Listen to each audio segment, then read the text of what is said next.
20, Diane. 20, Louise. 20, Diane. That is, I can't believe it. I can't believe it. That is amazing. You know, it's something, I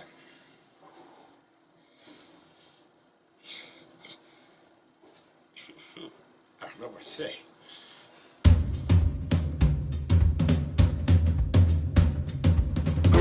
Good afternoon. My name is Diane Mellon, and I am the executive producer of Pache Films. I am also doing tallying this afternoon to count the labels for the massive collection of 55,000 dresses and the labels which are attached to them. I'd like to introduce you to Paul Brockmann. He is the man who has collected these dresses and has all of the labels on the dresses. Paul? I started collecting the dresses in 1954 and still doing it. Not to the limit, but when it came to label dresses, when I first started, I was not looking directly for labels. I was looking for the dress itself, of what the dress represented. And I seen my wife in every dress that I bought. But it came to the point that I started to understand more about the designers of dresses, and I dug into it of who did what. Who was a designer of, or famous designer of dresses. That was the first thing that I looked for the labels. This is a Victor da Costa. It's beautifully made, and the colors are exceptional. This is a style that was also very, very popular for Yves Saint Laurent.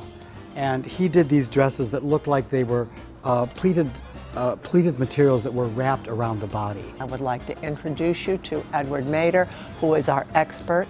Edward, could you tell us a little bit about your expertise? Well, I have my bachelor's degree from the University of Wisconsin in art history and art. Then I did my master's degree at the University of London in history of dress. I was 2 years the associate curator of fashion at the Fashion Institute of Technology in New York. And then I was 15 years the curator of costumes and textiles at the Los Angeles County Museum of Art, where I added more than 30,000 pieces to the collection.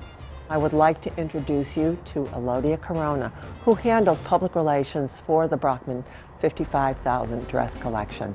She will be assisting today in the tallying of the numbers that Louise Brockmann and I will be calling out. 20, Louise. 20, Diane. 20, Louise. I would like to introduce you to Louise Brockmann. She is the daughter of Paul and Margot Brockmann. I would like to introduce you to Stacy Stone. She is the director of the documentary 55,000 Dresses. Today she will be filming this event. I would like to introduce you to Teresa Savillo, who is the auditor and steward for this event. Hello, my name is Teresa. I've been in practice for over 25 years. I'm a tax professional, and I prepared the tax return in question for the last several years. I would like to introduce you to Karen Espicia, who is a notary public in Los Angeles, California, USA. Hi there, my name's Karen, and I'm here to notarize the documents for inclusion in the Guinness Book of World Records. Karen, I'd like to explain to you how the count was done today. Louise Brockmann, Paul's daughter, and myself did a count at the warehouse in one of the racks, and we came up with 790 labels on dresses. We have approximately 7,000 dresses under the tarps here at the warehouse. We conservatively said 20% of those dresses have labels. That comes out to 1,400. All right. And we determined that by looking at the first 4 or 5 rows. I believe they're packed by 10. We have 2 containers in the desert, and each container holds approximately 10,000 dresses. We're going to use that 20% figure again, which comes out to 4,000 labels. Mr. Brockmann has converted his garage into a storage area for the dresses. There he has 10,000 dresses. And again, we use a 20% figure. It comes out to 2,000 labels. What we came out with is a grand total of 8,445 labels. Oh, Barbizon. This is very interesting, Barbizon. Barbizon is a company that makes a particular kind of polyester, and for slips and negligee and lingerie, layers. Everything is intended to enhance movement in the dance, because so many of these were meant to be danced in.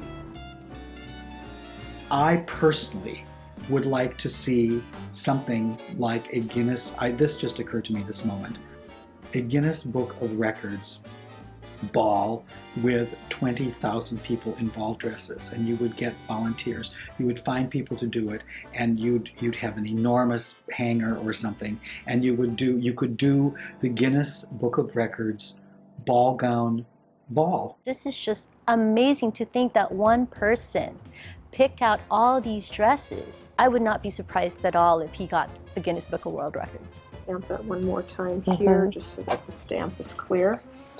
And we're good. You've already signed the book, so we're good to go. Thank you very much. No Thank you. problem. Thank Been my you. Thank pleasure. you. That is something I have never anticipated in my life, that any of this would ever happen. You know, it's just, I'm stunned.